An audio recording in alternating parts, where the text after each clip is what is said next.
Bismillahirrahmanirrahim. Assalamualaikum warahmatullahi wabarakatuh. Salam sehat untuk semuanya. Pada kesempatan kali ini, saya akan menjelaskan terkait dengan IMRAT. Materi ini merupakan sesi perkuliahan, menjadi bagian perkuliahan dari Adicita Rancang Ruang atau Breadth on Placemaking yang diselenggarakan oleh Laboratorium Reka Rupa dan Ruang. Materi ini akan saya bagi menjadi 3 bagian. Yang pertama adalah the definition of IMRAT, the structure of IMRAT, and the last one is the checklist of IMRAT. And I hope from this presentation, student able to know the definition and structure of IMRAT and also able to know basic principle of IMRAT in scientific articles. Oke, IMRAT itu adalah sebuah struktur standar dari body of the research manuscript. Jadi dia adalah salah satu struktur dari tulisan-tulisan hasil penelitian. Apa keuntungan kita menggunakan IMRAT? Yang pertama adalah kita bisa menyajikan perbedaan-perbedaan terkait dengan fakta, modular reading, especially in the digital format. Jadi kita akan memberikan format pembacaan yang modular, dan yang terakhir adalah kita bisa menghapus atau mengeliminasi detail-detail yang tidak perlu. Namun struktur IMRAT ini juga memiliki hal-hal yang kurang menguntungkan ya. Some critics said that IMRAT is too rigid and simplistic, terlalu rigid dan terlalu simpel. Kemudian untuk report atau laporan kasus, review, editorial, dan pekerjaan-pekerjaan yang menyangkut terkait dengan meta-analisis tidak terlalu menguntungkan jika menggunakan format IMRAT ini. Dasarnya untuk menceritakan hasil riset kita di dalam sebuah manuskrip adalah 5W1H. What, when, how, why, where, and who. Apa yang kita lakukan? Kapan kita melakukannya? Mengapa kita melakukan riset ini? Di mana riset ini dilakukan? Siapa yang menjadi objek riset kita? Dan how, bagaimana riset ini kita jalankan? Ya. Kemudian dari Bradford's Hill question, kita bisa melihat E for introduction, why did you start? Why did you start this research? M for methods, what did you do? Apa yang akan Anda lakukan? Bagaimana prosedur-prosedurnya? R for result, what did you find? Apa yang Anda temukan dari riset ini? A for end, and D for discussion. What does it all mean? Apakah arti dari semua temuan itu? Kita melakukan diskusi di sana. The next question, why we should use IMRAT? Kenapa sih kita harus menggunakan IMRAT? Apa urgensinya IMRAT ini kita pakai dalam sebuah manuskrip? Because organize and structure work is an effective manner. Ketika kita bisa mengorganisir dan menstrukturkan pekerjaan kita di dalam sebuah naskah publikasi, ya, di sanalah terjadi effective manner. Effective manner ini penting untuk bisa mensistematiskan, untuk bisa menyusun dengan rapi, dengan apik, seperti ilustrasi yang saya sampaikan ini, agar orang bisa mencerna komunikasi hasil riset yang telah kita lakukan. And then about the format of IMRAT, IMRAT is the way of structuring scientific article, cara penyusunan artikel ilmiah. Ini adalah salah satu cara, banyak cara yang lainnya, tetapi IMRAT adalah cara yang paling simpel dan atau paling sederhana untuk menstrukturkan scientific article. Kemudian tesis terstruktur atau manuskrip terstruktur yang menggunakan format IMRAT biasanya lebih pendek dan lebih ringkas, straight to the point. And the last, format of IMRAT is the language will be explained and as unambiguous as possible. Bahasanya tidak ambigu, serta sangat jelas ketika kita sudah menggunakan format IMRAT ini. Kita bisa melihat struktur IMRAT ini di sebelah kanan ya, untuk pendahuluan yang biasanya juga diikuti oleh literatur review. Secara umum kita bisa meluncurkan pertanyaan why. Kenapa? Kenapa? Why we should do this research? What is the main issues? What is the important problem from this research? Kemudian metode, how we will run this research, by the qualitative research method, by the quantitative research method, or the mixed method combination. Kemudian untuk result atau hasil, apa yang sudah kita dapatkan? What we found from this research. And for discussion, and then we will conclude our research activities, our findings. We also state, we can state, so what is the next further study? What the next urgencies from this research? Apa yang selanjutnya bisa kita maknai? Apakah perlu studi-studi berikutnya untuk menyempurnakan atau ada temuan-temuan unik? Ya, tentu saja diskusi ini akan menjawab why yang ada di introduction. Oke, sekarang kita lihat satu persatu. Pertama, introduction. In introduction, inverted pyramid ya. Ada penjelasannya berupa piramida terbalik, mulai dari general opening atau pembukaan secara umum, penjelasan secara umum, subrasional, alasan yang tajam, kemudian kita tajamkan kenapa kita perlu melakukan riset ini, dan ada tujuannya.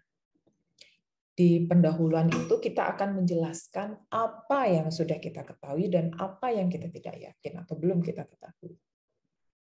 Terdapat juga selective literature review, jadi literatur yang memang akan mempertajam atau membantu kita memahami topik dari riset. Kemudian di dalam introduction ini juga harus sependek mungkin ya, tidak bertele-tele. Artinya, kajian-kajian literatur itu memang sudah disarikan menjadi kesimpulan-kesimpulan sesuai pembacaan dari penelitinya. Dan yang terakhir, introduction itu harus diakhiri dengan fokus yang tajam. Ditajamkan. Kembali lagi di sini. Di dalam introduction itu adalah piramida terbalik. Semakin ke bawah semakin tajam, semakin ke atas semakin general. Kemudian di bagian metode itu akan menceritakan validity and reliability from our research. So how you arrive at your result? Bagaimana Anda bisa sampai pada hasil Anda? Caranya, tools-nya, menggunakan apa? Kemudian metode ini juga harus disarankan juga kita bisa mengutip metode-metode lain yang sudah pernah diterapkan, termasuk modifikasi apa atau adaptasi apa yang kita lakukan untuk riset ini. Ya, contoh pertanyaannya adalah penelitian ini menggunakan modifikasi metode studi kasus kualitatif dengan bla bla bla dan lain sebagainya. Kemudian untuk bagian result atau temuan, ya, dia akan menghadirkan temuan, presents the findings. Kemudian kita harus mengorganisir, melakukan klasifikasi, menganalisis, dan bila cukup relevan, kita akan membuat kategori-kategori dari temuan itu. Kita kelompok-kelompokkan. And also in result, we can draw any tables and give figures ya. Berikan data-data itu dalam bentuk temuan itu dalam bentuk tabel, dalam bentuk gambar-gambar ya. Dan ada statement di dalam bagian result ini, ada statement research found that. riset menemukan bahwa 1, 2, 3. Oke, yang terakhir adalah di bagian diskusi atau discussion, kemungkinan bisa untuk mengeneralisasi. Ya, kecuali nanti kalau Anda menggunakan metode fenomenologi kualitatif, dia tidak bisa dilakukan generalisasi. And in discussion part, we can make comparison with other studies. Ya, kita bisa memberikan bukti pendukung atau tentang keabsahan penjelasan alternatif jawaban-jawaban yang sudah kita sampaikan. Kemudian kita menguatkan dan mengakui keterbatasan keterbatasan dari riset ini, dan yang terakhir ini mohon maaf agak typo sedikit, implikasi terhadap dunia praktik itu seperti apa. Ini harusnya terjemahan yang di bawahnya. Oke, dan yang terakhir dari diskusi ini akan ada konklusi ya. Konklusi itu adalah kesimpulan. Pertama, answer your research objective. Hipotesis, strengthen, weaken, or falsify. Ya, di dalam konklusi kita akan memberikan hipotesis kita, memberikan perkuatan-perkuatan, memberikan mungkin perlemahan-perlemahan atau falsifikasi tertentu atas tadi diskusi yang sudah kita lakukan. Dan yang terakhir, di dalam sebuah kesimpulan, jika hasil dari riset ini tidak memungkinkan kita tidak ditemukan sebuah kesimpulan, ya kita bisa menemukan memberikan statement temuan yang apa adanya saja, ya meresum saja. Oke, itu tadi apa yang ada di dalam bagian IMRAT itu. Nah, sekarang saya akan membantu Anda untuk mengecek kira-kira paper Anda ketika kita masukkan pendekatan format menggunakan IMRAT ini cukup baik atau tidak. Anda bisa membacanya lebih lanjut di sini ya. Ini saya sudah sampaikan linknya. Oke, yang pertama adalah introduction. Anda bisa cek di sini. Apakah riset itu sudah membuat kontribusi penting? Ya, ini ada checklistnya. Termasuk nanti apakah Anda sudah sudah menyebutkan dengan cukup berani ya, apakah riset ataupun studi yang akan dilakukan ini tujuan-tujuan yang akan didapat seperti apa. Kemudian yang selanjutnya adalah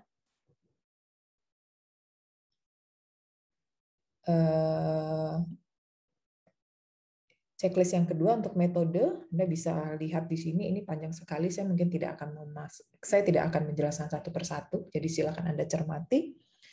Di sini, apakah Anda sudah menceritakan atau menyatakan kriteria sampel yang akan diambil, yang akan diamati, ya, termasuk instrumen yang akan digunakan. Kemudian bagaimana kita menyediakan informasi, ya, informasi-informasi yang diperlukan oleh riset tersebut. Kemudian ethical concern juga akan kita sebut. Ethical concern itu perlukah kita menyebut nama orang misalnya yang menjadi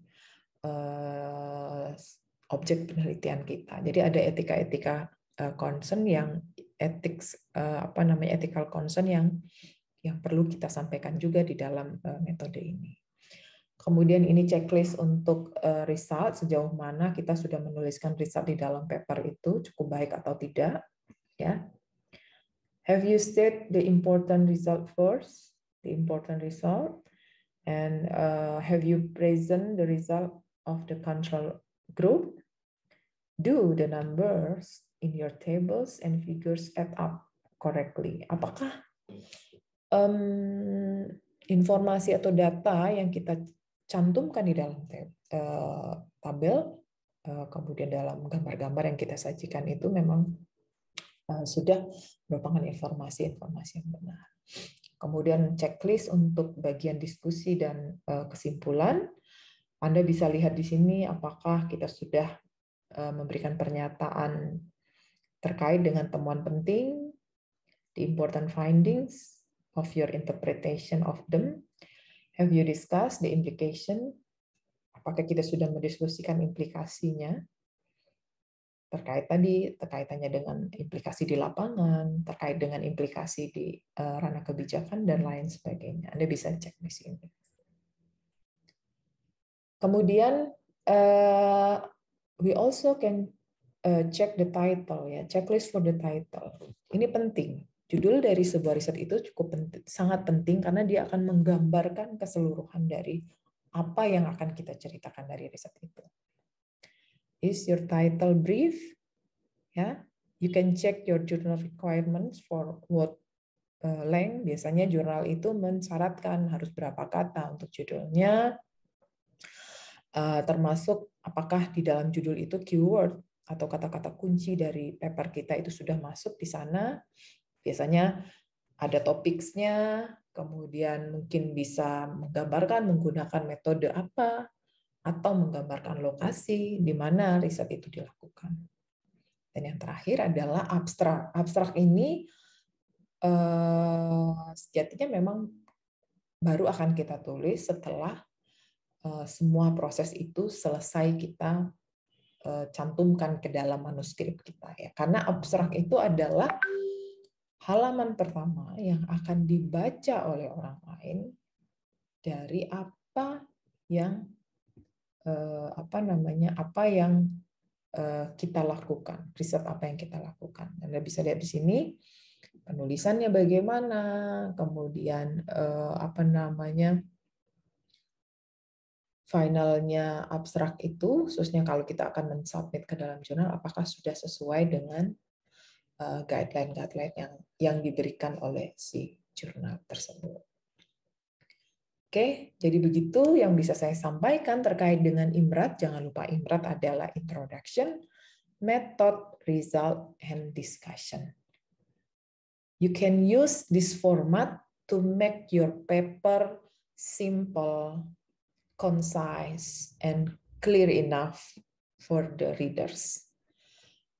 And the last, please click this link.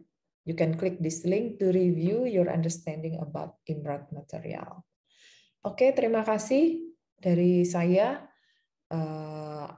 Mudah-mudahan Anda bisa mengerti, memahami penyajian sederhana saya terkait dengan struktur IMRAT ini, dan informasi yang saya berikan ini bisa menambah wawasan Anda dan mempertajam kemampuan Anda menulis sebuah manuskrip dari hasil penelitian. Jangan lupa, silakan klik link di sini untuk mereview pemahaman Anda terkait dengan IMRAT material. Terima kasih. Wassalamualaikum warahmatullahi wabarakatuh.